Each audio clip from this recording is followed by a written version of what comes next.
Hey, the content used in this video is intended for educational and informational purposes only.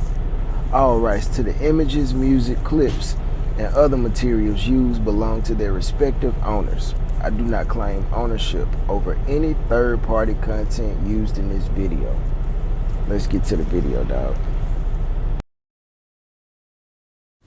What's up? Man, what's going on, man? I had to put the specs on for this one. You know what I'm saying? We're gonna talk a bit more intelligent on this one and a bit more conspiracy theory. You feel me? Man, I was off today. You know, I be off on Wednesdays. And you know, typically my recommendeds on my channel and my YouTube channel suggestions that they want me to watch, they usually be a bunch of black stuff, you feel me, to say the least. But last night, man, I was up probably about 4 this morning, and I had a movie to come across my recommended. It was The Spook by the Door. I think that's what it's called, The Spook by the Door. I had been meaning to get around to watching that movie because my first time hearing about it was on Nipsey Hussle's Victory Lap album. Think it's time we make arrangements. Finally wiggle out that mace. When the spoke by the door, this the infiltration. Double back dressed in blue lace. Which was his last album. And you know, with every profound artist, their last body of work usually has a lot of jewels and footprints that they want other people to place their feet in. They want people to see what their logic was when they was in their last days. So, you know, on that song Blue Laces too, from the Victory Lap album, the boy Nip said, the spook by the door, this the infiltration. Double back dressed in blue laces. So it was always in my mind like, what cuz talking about, man? You know what I'm saying? I want to see what that movie was about. You know, so many things went through my mind about what he could have meant, but last night I actually got to watch the movie. You know, Tupac left hidden jewels in his music. Pimp C left us with a bunch of books that we need to catch up on his last album. You know what I'm saying?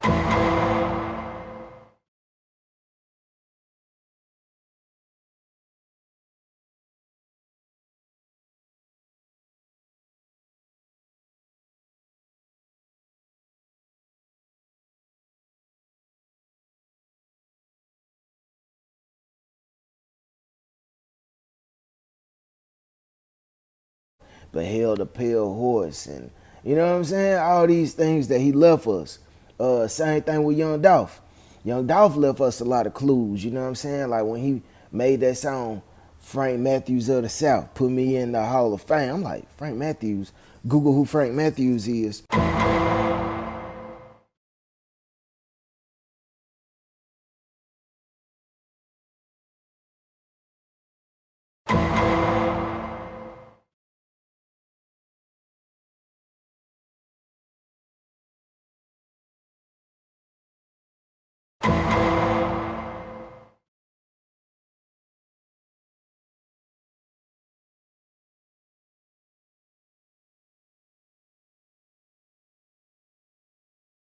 Frank Matthews is one of the biggest drug dealers to ever run this thing. And you know what I'm saying? Coincidentally, he just disappeared. Right when the walls was closing in on him, nobody ever seen him again. Frank Matthews has never been seen or spoken of again. You know what I'm saying? So I'm like, damn, these niggas be leaving jewels for us, bruh. Pimp C always used to say, before I go back to prison, nigga, I'd rather die. Tupac said it. Nigga, you think I'm going back to jail? You really got me fucked up. You know what I'm saying? Pay attention, my niggas. I got busted souls and police watching, nigga, you know? They think I'm going back to jail. They really on that dope. And then these guys disappear right afterwards. Well, the same thing happened with Nipsey Hussle. And after watching this movie, it puts a lot of things in the perspective of what the brother's mindset was on. So, with no further ado, bro, let's get into the breakdown of this movie. Hey yo, baby D, get your little ass over here on the mic, man. Show these other little niggas they can't fuck with the dangerous crew, man. Spit that shit. Gold chain, gold glasses, prime time like Dion. Hey, can't do the Quan, do the Dion. You hear me? He don't speak on me, I don't compete with a peon. Flying a bundle like my name was Dion. Alright, man, so on the opening scene of this movie, the plot was, it was this this political candidate, and he had an issue with getting reelected, right? So he wanted to figure out what the issue was that he was losing by one something percent. It was 1 plus something. It was just right under 2% that he was losing. So his secretary, who was a black lady, break down the analytics and the numbers to him about why he wasn't going to win. She ended up letting him know that he was lacking in the black vote. So him and his campaign manager, which was another Caucasian lady, and himself, they were trying to figure out how can we win over these black people's vote. So they came up with a plan. They said, how about we blame the CIA for not hiring enough black people, and then the black person that they hire, we'll turn him into the greatest fucking CIA agent since GoldenEye 007, James Bond. But am I winning or losing? Losing, Senator. Losing. But why? The computers had me ahead last December. It checks out on both computers, plus the one we have as a safety valve backstopping cross-check. If the elections were held today, you would lose by 1.846 percentile. 1.846 percentile. Oh, yes. The computers don't lie. Isn't there a possible breakthrough with any of the peer groups? How are we doing on the Jewish vote? The senator's solid with the Jews, Mrs. Hennington. The Negroes are the trouble spot. The Negroes. I'm the best friend those people have in Washington. The computers indicate a sharp decline immediately after your law and order speech last winter.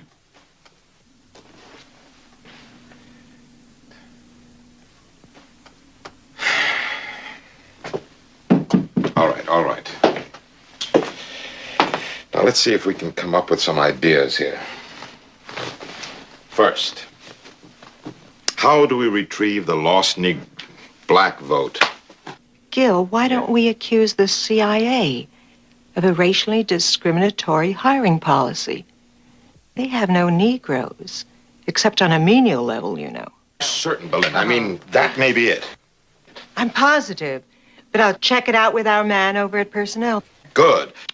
Whoever they select will be the best-known spy since 007. And then the movie cuts into the scene where they're doing this whole, remember how they used to do the slavery and the auction on the block where they be testing niggas fat on their arms and seeing how tall they are, what's your fat density and all this old type of stuff, how tall you are. They had them stripped down to they underwear and nothing else.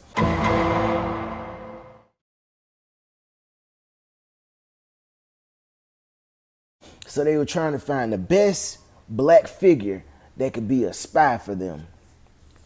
So once they get these guys and they narrow them down, it's this one particular guy that stands out amongst all of them. You know, all of them look the same. Some were light skinned, some were a little bit darker, but it was this one specific guy that they had their eyes focused on because he was a lot more intelligent. He moved different than the rest of them, and they focused in on him.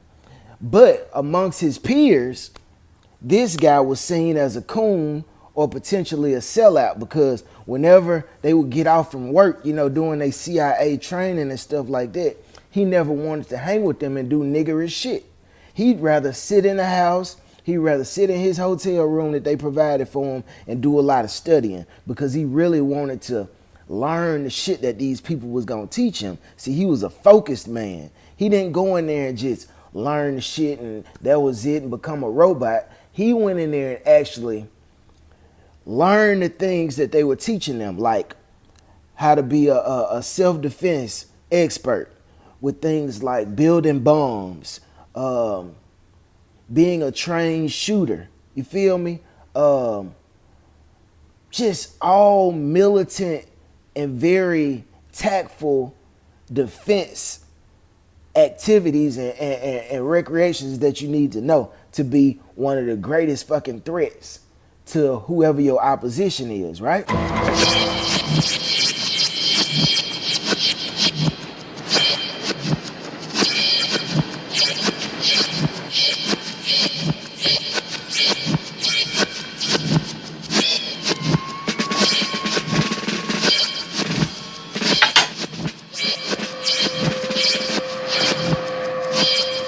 4 more seconds. As you can see, gentlemen, there is one quick way to fail this course.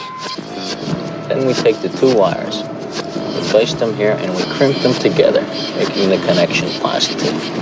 We take the switch then, and we throw.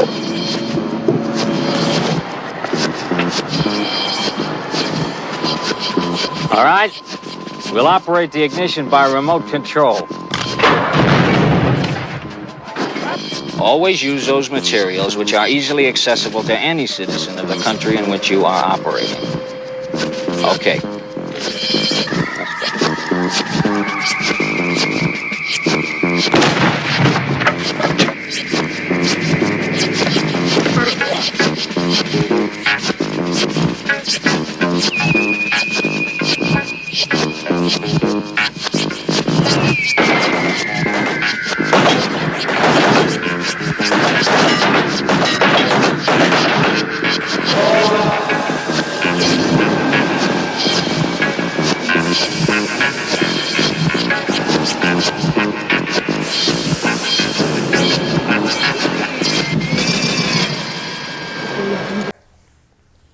So, in one of these scenes, one of the black guys wanted to fight the damn dude because he didn't want to go out with them and do niggerish shit that night, right? So he told him very coldly, hey man, leave me alone before I fuck you up. Come in. Hey, Freeman. Hey. Come on in. Listen, we're going into Washington. You want to come along with us? No, got some studying to do. They've been letting us in town for a month now, man, and you ain't been out of here yet. You're going nuts in here. Well, maybe next time. Maybe you ought to cool it. Cool it? Mm-hmm. Cool it. If you weren't so eager to please the white man and send the grading curve up, there'd be 3 times as many of us here now.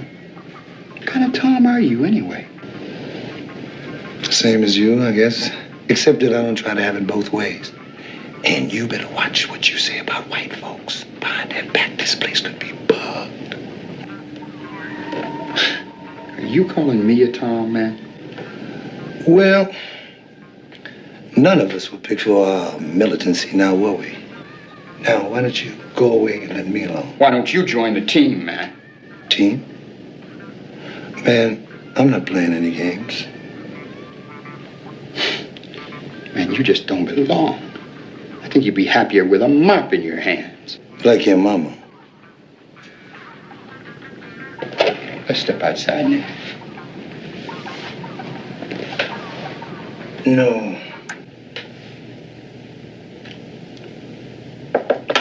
No. You don't want to step outside with me. Because, baby, I would kick your ass. Come on. No, wait a minute, man. No, wait a minute. This fool is crazy, man. Come on.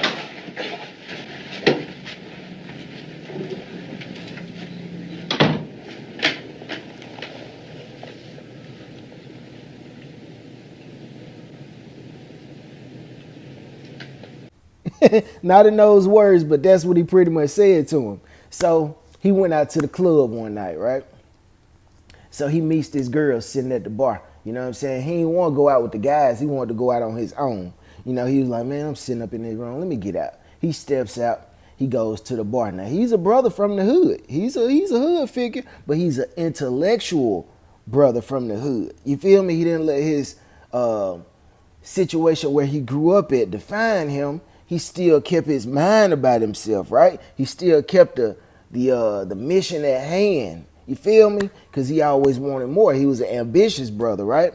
So the brother goes into the bar, and he ended up looking for him some snatch for the night. You feel me? So he goes to the bar. He gets him a shot of Cavassier, which was very ironic. I'm a Cavassier drinker. I like cognacs. So he goes to the bar. He tells the bartender, hey, man, let me get a Cavassier and send one down there to that young lady down there sitting at the table down there. You know what I'm saying? At the end of the bar down there. So he sent a drink to her. She come over and ask him, what you looking for, bro? You trying to get some snatch? What you doing? He said, yeah, I'm looking for a little something. So he take her back to the crib, to the little apartment room that they got for him, hotel room rather. And he starts putting her up on game. He put her up on knowledge. You know what I'm saying? He tell her shit like, listen, you remind me of somebody. And he begins to tell her about this queen in Africa that she resembles. He said, the only thing that's different about y'all is the way she wears her hair. But I see a lot of potential in you. You know what I'm saying? And she like, man, listen, be like the rest of the tricks and give me my money and let me get the fuck on. You feel me? I know you just trying to run game on me and shit. But she's very curious because she never had a man to put her up on game like this or speak to her in such a compassionate way. She probably just used to smash bag. A glass of Cavassier. And would you give the young lady down the end of the bar whatever she's drinking? Yes.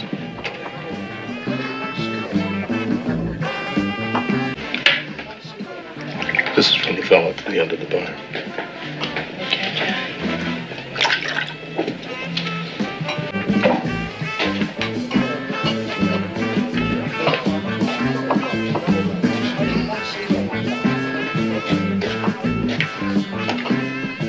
Thank you.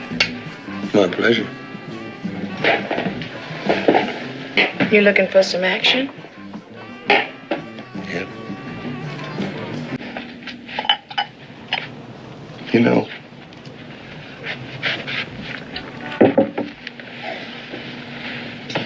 you remind me of someone. Oh, really? Who? A queen. Look, baby, all you got to do is give me my bread. You don't have to talk no trash. No, really.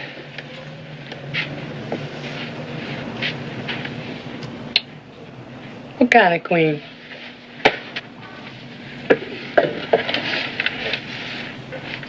A queen from Dahomey. Daho? What the hell is Dahomey? Dahomey was a great nation in Africa. Africa? No, really. I've got a book with a picture of you. You look just like her. I'll give you the book. Sure. No. You two could be twins, except that she wore her hair different.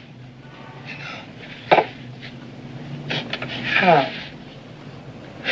It was kind of like natural, you know, the way it grew. You look good like that.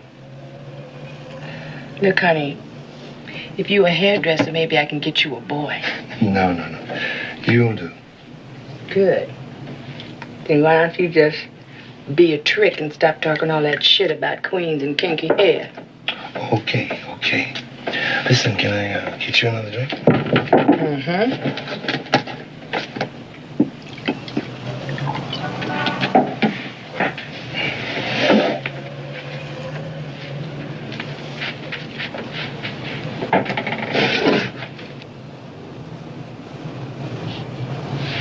You really got a book with a picture in it that look like me?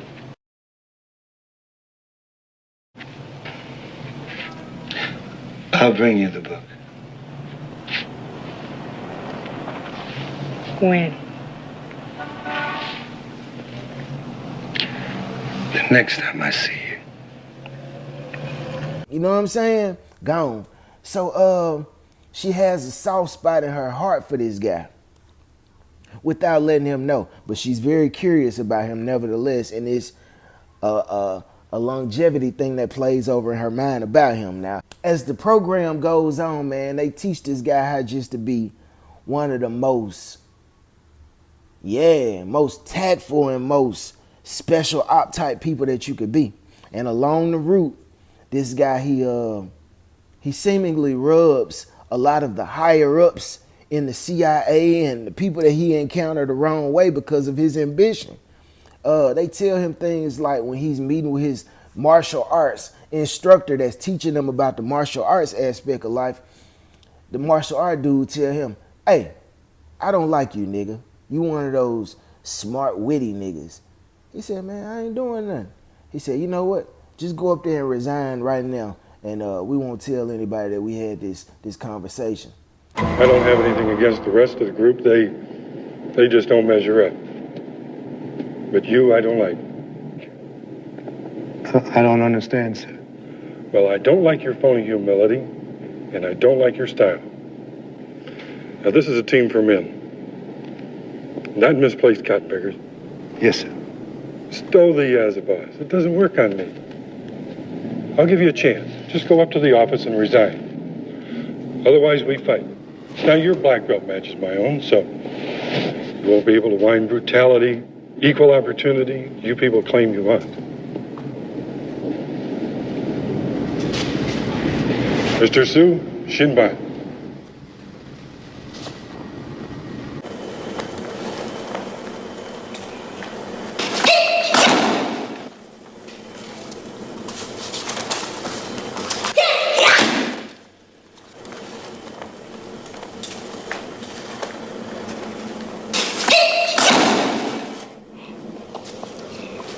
Rest? No. Ain't no rest for the weary.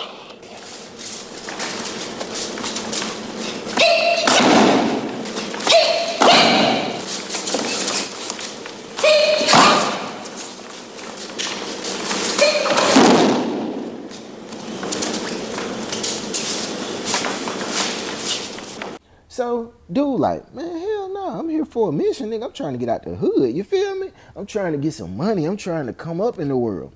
So, he ended up having a martial arts battle with his instructor. Instructor gets him down the first 3 times. The next 3 times, boom, boom, boom. Cuz smack on him, you feel me? Drop his ass, you feel me? Then the last time, the 4th time, just to put emphasis on it. Hey, nigga, this ain't no tie. I'm on top. Boom! Drop him 4 times. So he just running through any type of fucking any type of thing that comes against him, any obstacle that steps in his way. He keeps proving that he's one of the most ambitious and most, you know what I'm saying, hungry and goal-oriented black people that the CIA has ever come across. So he gets in there and the brother soaks up all this game. You know what I'm saying? He starts working his way at the bottom of the CIA building. He's like essentially like a mail carrier or a mail room type dude. So one day, he gets the opportunity, you know what I'm saying, for a promotion. They've been noticing that he's a great worker and stuff like that, and they come to him with a proposition. They say, hey, man, we got some big wigs coming down. We would love for you to get him a tour of the building. Now, mind you, he been grinding hard. You know what I'm saying? Trying to work his way up. So he takes the assignment on. He walks in the office. He gathers up these 4 guys that's come down as the big heads. And he take them on a tour of the building, the CIA building. And when he walks out of the building and proceeds to go on his little tour with the guys, the 2 guys that are the overall conspirators behind this CIA get a black man plant thing. They tell each other, if this nigga can pull this off and woo these big heads that's come down, then we'll give him a higher up position. Needless to say, the brother exhibited great personality, great class, great charisma, and woos these people over. So now he's up for promotion. All right, man, I'm back. So where I left off is where the brother ends up telling the CIA people that he's going to take another job back in his hometown. Now, the brother was from Chicago. He was a Chi-Town player. And he used to be a part of a gang back in the day called the Cobras. You feel me? So when he leaves the CIA director or the people, you know, that were involved in helping him transition for those 5 years that he was there, they end up telling the brother, hey man, we appreciate what you've done to us for the 5 years. We wish you well. Let us know how everything's going with you in Chicago. So right after he leaves out of the office, he gets one of his underbosses and tells them, hey, I want you to keep surveillance on him. You know, we done taught him so much shit. I want you to have phone taps on this organization that he said he going to work for. I want you to keep track of his activities. Blase, blase. Just keep us in the know about what this guy has going on, right? So the homie ended up flying back to Chicago. When he get back to Chicago, one of his homeboy pick him up. And he's just asking questions about, you know, what's been going on in the city, man, since I've been gone, bro. I'm just touching down after 5 years. So he said, man, you know, the big thing now is just being a Cobra. He said, shit, I was a Cobra before I left. He said, oh, yeah? Well, the homie that you need to meet that actually be running stuff be over here, blah, blah, blah, blah, blah. So he tapped back in with the city. He moved around, get to seeing, you know, little people that he know, and he ends up running into this little drug dealer on the streets that he's known for a while. So he go and meet with the little guy mama, run into the little guy mama and tell him, hey man, what your son doing now? She said, oh yeah, he's still out there pushing. You know what I'm saying? He's still slinging, you feel me? So he tell her, don't you realize that him out there slinging drugs and stuff like that is a problem to our community and you affecting our people?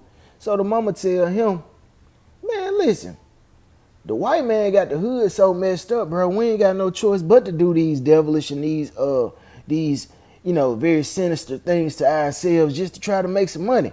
So she on some enabling the bad behavior from her son type shit. Everything that he tries to tell her about the wrongdoing that her son is doing, she has a rebuttal in a way that's blaming the white man for, oh no, the white man created this shit. My son just trying to make it out here. Raymond, hi. Why don't you join me? Good. Listen, that looks good. It is delicious. You want to try some? Miss Duncan, how's your son, Shorty, doing? Oh, Shorty's doing just fine. He got a job now, making good money. In fact, he just bought me a color television set. Well, I hear that he's not only running numbers, pushing drugs. He's hooked. No, he ain't no real junkie. Sure, he shoots up now and then. But I don't think he got no more than about a $20 or $30 a week habit. And that ain't no habit. Well, did you ever think that he could end up in jail? Not unless somebody turned the heat on in the precinct. And then I can't hardly see why they'd be after Shorty, because he ain't into it that much. Shorty ever think about finishing at least high school? No. He don't want no parts of school. You know how them teachers are. Well, without an education, what's he going to do? Mr. Freeman, you know ain't nothing out there for us. But right out there in those streets where Shorty is.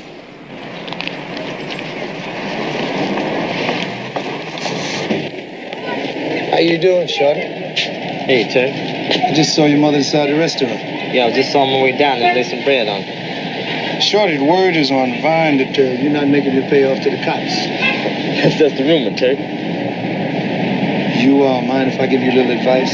No, go ahead. Why don't you just quit dealing altogether? Oh, man, you know I can't do that, Turk. It's survival. You ever stop to think what would happen in these streets if we cut off the flow of drugs altogether? White folks control your neighborhood through drugs and you dealing. So what you gonna do now? Give me a sermon? No sermon, Shorty. I just thought I'd ask.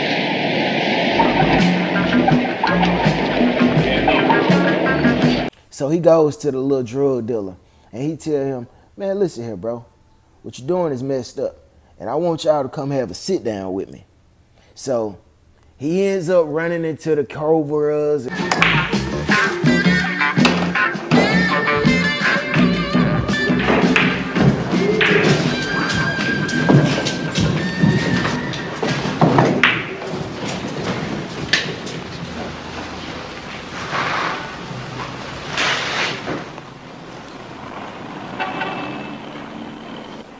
this our table. And the gang and all this stuff. And at first they think he's a coon and a sellout.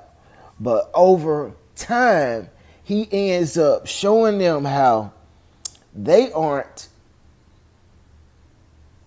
living in the destiny and the way that they supposed to be living. So he ends up training them in everything that they know, that he knows, that everything that he's been taught in the CIA, he ends up teaching these guys, from the bombing to the self-defense to getting their mind right, and teaching them about how you could be so much more than what these people tell you that you are. And he ends up starting his own revolutionary little organization. Now he has one gang called the Cobras, but there's another gang on the opposite side of the city, and they haven't been brought in with it yet because he was true to who his gang was. Now, that's the one thing that Nipsey did kind of mess around with the other clique. You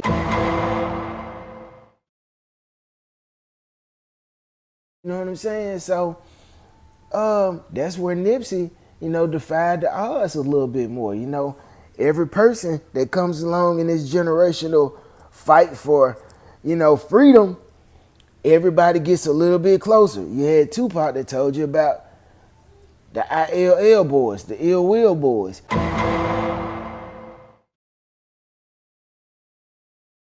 Then you had Nip to come along and tell you about the Spook by the door. Then you had Young Dolph show you how to be independent and grow your thing from the ground up. You know what I'm saying? So this movie right here, man, it has a lot of underground seeds in it, man, about how, you know what I'm saying, to start like a little, you feel me? So anyway, the guy goes back to Chicago, starts programming all these former gang members that he was a part of their clique, the Cobras, and he teaches them everything. So they start a rebellion against the people. You feel me? Like they break in the National Guard armory, the armory of the army, and they steal guns and they arm themselves.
They just start putting things into perspective, bruh. And they start moving. They start moving towards what they consider a better lifestyle, which is freedom from the man having his foot on your neck. So it was this one thing that he did that saved him, and it ended up hurting him in the end. Remember that hooker that he met at the bar that night? Remember how I told y'all that she had a special place in her heart for him because he was such a compassionate man and he treated her great? Well, the CIA came to that lady, and they ended up establishing a relationship with this lady. Now, one of the guys was smashing on her. You know what I'm saying? One of the big dog CIA guys, he got some of that thing. He couldn't turn it down. So she used to always stay in this man's back pocket for whenever he needed to know something about what the spy brother was doing in the hood. So the thing that saved him is she went to him one night and told him, hey man, you know they've been asking about you. You might want to watch yourself a little bit because these folks hot on your trail. They want to know what you're doing. They keeping surveillance on you and stuff like that.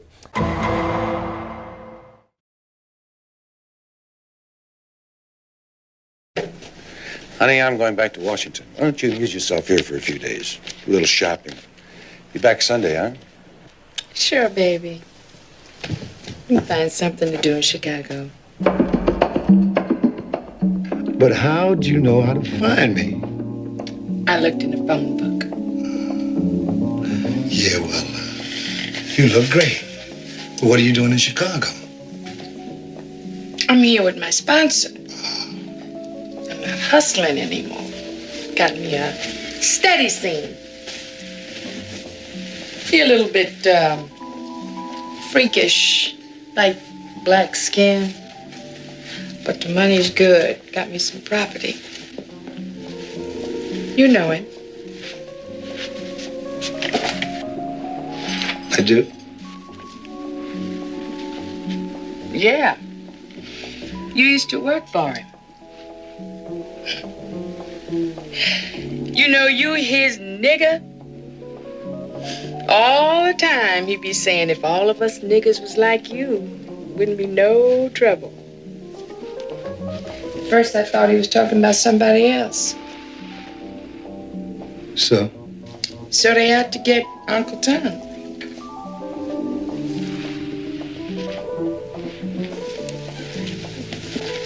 Well, what makes you think I know anything about Uncle Tom? I'm not saying you do, but you know Chicago and I don't. Yeah, but what am I supposed to do? Warn him. Tell him they have to kick ass and they ain't playing. One thing. Why are you sticking your neck out? I'm black, ain't I? Yeah. Yeah, you are, baby. Now that's the good part that he had going for him when it comes to women. Now the bad part that he had in terms of women is it was this girl that he met when he was fresh out of the Cobra gang and he was going into the CIA world. He used to have this girl that he really had true feelings for. He loved her, wanted to marry her, but he didn't have his money right, and she wanted something like a doctor or a lawyer or, you know, somebody like that. So he used to always go back and forth with this woman. He'd love her, and then she'll run off and be with her other guy. Love her, she'll run off, but even after she got married, she kept on coming to visit this man, even with her being a married woman. So, one of these days, one of his homeboys that worked for the police came by. It was one of his old homeboys, probably was in the Cobra with him, but they've been together since little kids. So they've shared ambitious thoughts and ideas about what they want to do to change the world and get the white man foot off their neck. So you got three components in this man's life. You got the hooker that was down for him and kept his best interest in mind. Then you got that woman who kept on mingling and tingling with him after being a married woman that, you know, she was snakish in any way because she turned the man down because he wasn't making as much money as the doctors and the lawyers and shit. So she went and married but kept on doubling back. That's that Jezebel shit. Then you got his homeboy that's a police officer that don't know none of this shit about what he been doing with the Cobras and teaching them all this shit. So one night, she talking to him about, you know, how this freedom fighter shit that's been going on. They've been starting riots. They've been getting neighborhood buildings burnt down, kind of like they do when a riot breaks out because of police brutality or something like that, right? So she comes to him one night, the spy guy, and she was like, man, we need to stop this freedom fighter shit, man. This shit is fucking up our community. You know, people have become doctors and lawyers, and these niggas trying to start some shit just to break up the structure of what we got going on in the world. It's affecting everybody. You got people that can't go to work because of these people. They scared for their lives to leave out of their houses. So he doesn't give her enough pushback on how he feels about the freedom fighters. So she comes to the conclusion that I think he's working with those guys, and he may be the runner that's teaching them all this shit. Should you feel threatened by the freedom fighters? Because I am, and you are too. How? You know how. Look, all the progress we've made over the last few years will be wiped out if this thing isn't stopped soon. I heard even your foundation is on its way out. Well, no. They decided to increase the budget and the staff. Yeah? Well, my husband was dismissed from the hospital. And he was the first and only Negro on a white hospital staff in the city. Well, what is the connection between your husband and the freedom fighters? Dan, that is the whole point. Innocent and decent people are suffering because of niggas who know nothing but hate and revenge. And it's all the niggas' fault, right? Look, don't romanticize those people, Dan. They're not beautiful. Only by contrast. Dan, those freedom fighters are murderers. Hey, listen. It didn't figure to be long before those niggas realized that you don't have no wind throwing a brick at somebody with a gun. Dan, whose side are you on?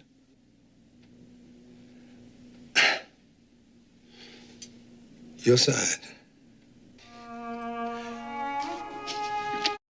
So she goes to this friend of his, the police officer, tells the police officer that she thinks that the spy guy, his homeboy since yay high, might be that Cobra leader that's teaching these guys about how to revolt. So she sells him out essentially to somebody that she knows is the police, bruh, when this man is trying to fight for the betterment of their people. And he said all the right things, but it just wasn't him. Just wasn't the man I know.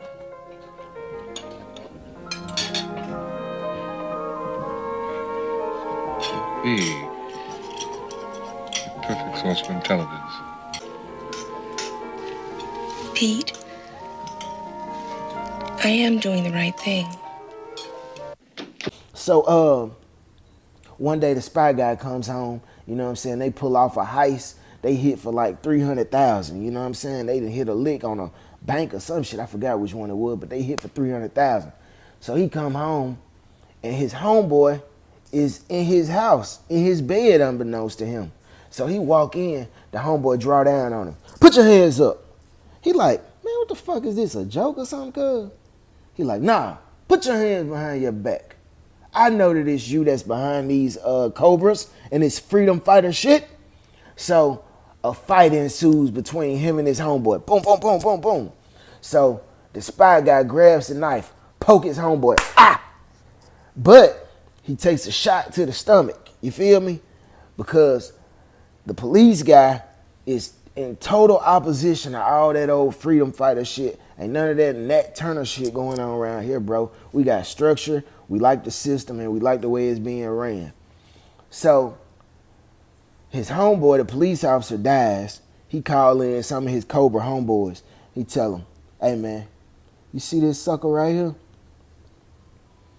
He was a friend of mine. And I want y'all to remember something. No matter what history you have with these suckers that we think are our friends, nobody comes before the struggle and the empowering, rebellious revolution that we putting down for the freedom of our people. So if you got to kill mama, daddy, sister, brother, cousin, uncle, auntie, anybody, nobody comes before this war that we fighting. Because if they ain't with this freedom shit, they getting rolled over.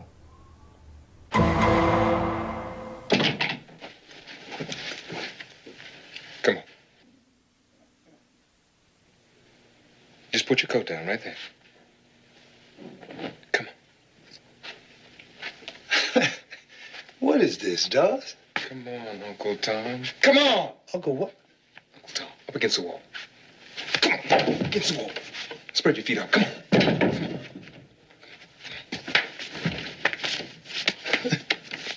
Hey, easy. What is this? Some kind of joke, man? Yeah, that's a joke. The joke is on me.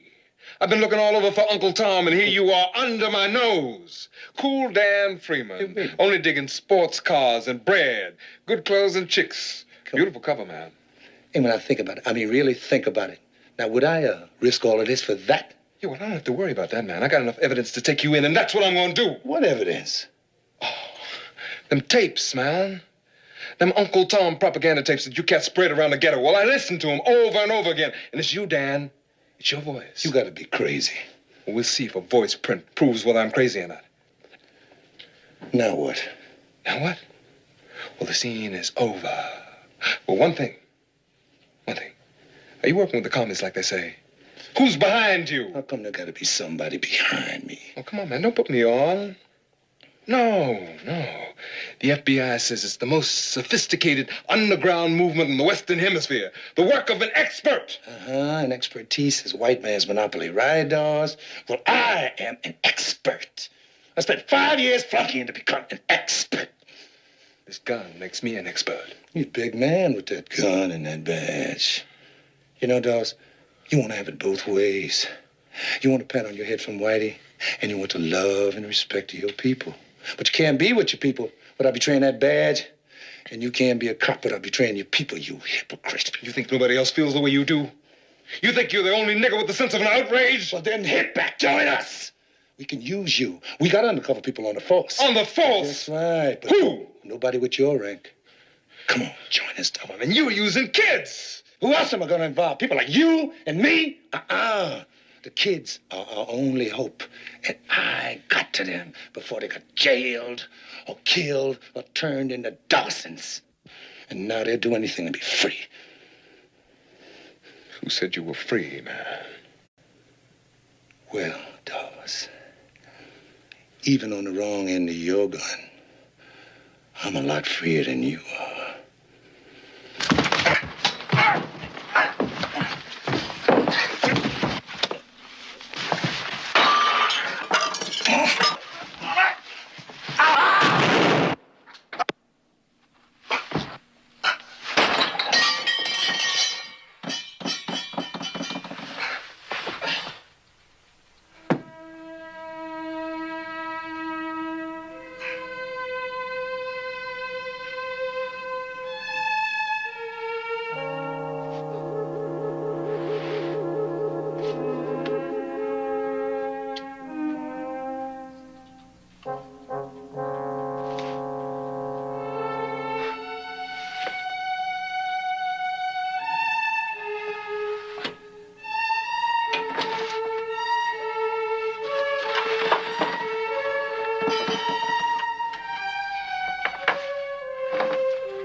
It's Dawson. Hey, man. Dawson's your main man. You know, that would be like me killing Daddy. Yeah. And maybe one day you'll have to kill Daddy. Or him, you. You think we're playing games, killing white strangers? There are a lot of Dawsons out there. And some of them will try to stop us. But anybody gets between us and freedom has got to go. Now, that's anybody. You got the airborne out there now. If 40% of those troops are black, maybe they'll help us, and maybe they won't. But in the meantime, if you hesitate with any one of them because he's black just once, you be one dead cobra. Now, if you ain't ready to pay them kind of dues, now you get out and go back to doing nothing. But don't tell me who I killed and what it cost me to do it. Now, get him out of here. Get him out. Right, It is now condition red. All fighters in the field. You alert our groups everywhere. And remember,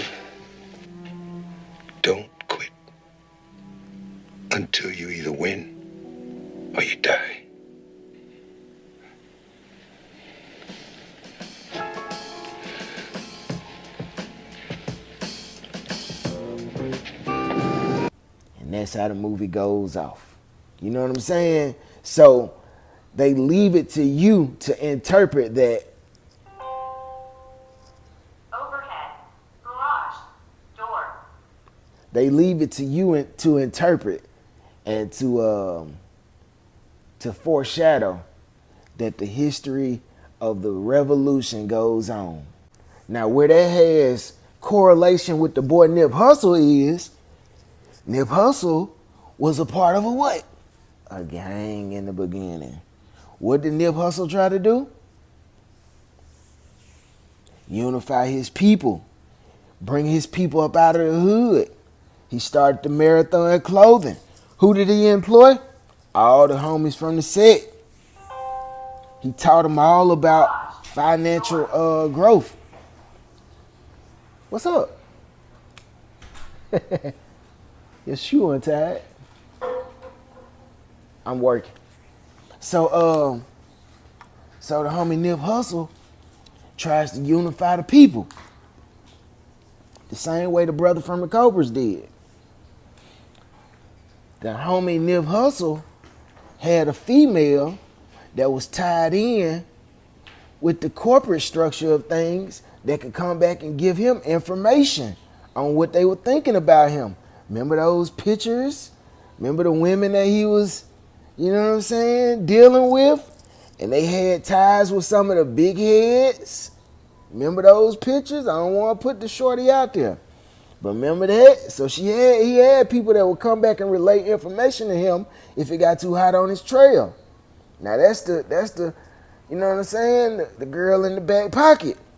But he also had one that might have sold him out. So the boy Nip Hussle, he got further than the spy because not only did he mingle and tingle with the Cobras, he was actually transitioning into bringing the other clique over where the spy couldn't do that. You know what I'm saying? Or he didn't get to in the movie. So in the last scene of the movie The Spy, the brother ends up almost getting killed because somebody recognizes what he was trying to do with this knowledge that he was given from the intelligence agency. Now you go back and you think about what happened to Nip Hussle that day when he was at the Marathon store, and that was the last day that we ever seen the homie alive. Now see, the only difference is the homie Nip Hussle passed away. You feel me?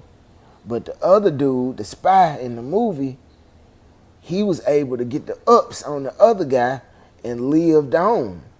Now, would it be beneficial for the homie Nip Hussle to be alive after dropping jewels like this, saying, the spook by the door, this the infiltration?